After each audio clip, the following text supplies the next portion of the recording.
नमस्कार, माझं नाव कुशल वेळासकर. मी उमेळा वसई येथे राहतो. ही माझी पत्नी शिल्पा. नमस्कार, मी सौ शिल्पा कुशल वेळासकर. मी लीलावती हॉस्पिटलमध्ये जॉब करत होते. आता मी हाऊसवाईफ आहे. ही आमची मुलगी क्षम्या, आता 5 वर्षाची होईल. ती नॅझरत प्री स्कूलला सीनियर KGमध्ये आहे. तिला लहानपणापासून इम्युनिटी फार कमी होती, त्यामुळे तिला भरपूर त्रास होता.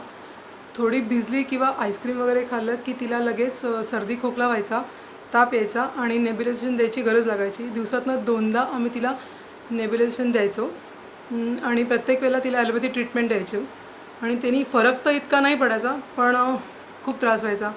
मग आम्ही आयुर्वेदिक ट्रीटमेंट घेण्याचा विचार केला. त्यावेळेला आम्ही डॉक्टर आशिष गायकवाड यांना त्यांच्या अभिजातमधल्या क्लिनिकमध्ये भेटलो. त्यांनी आम्हाला स्वर्णप्राशनचा सल्ला दिला. 6 महिन्याचा कोर्स आहे. त्यात आम्ही पहिला कोर्स 3 महिन्यापूर्वी घेतला आणि त्यानंतर तिच्यामध्ये भरपूर फरक पडायला लागला. तिची इम्युनिटीही खूप वाढली आहे आणि तिने आता काही आईस्क्रीम खाल्लं किंवा पाण्यात वगैरे भिजली तरी तिला आता कुठल्याही प्रकारची सर्दी वगैरे होत नाही, तापही येत नाही. त्यानंतर तिचा मानसिक विकासही खूप चांगला झाला आहे. तिची उंची वाढली आहे, तिचं वजनही वाढलं आहे. जवळजवळ 3 किलोचं तिचं वजन वाढलं आहे आणि ती प्रत्येक म्हणजे क्षेत्रात ती आता स्वतःहून म्हणजे पुढाकार घेते. So we are happy with the treatment. Thank you to doctor Ashish.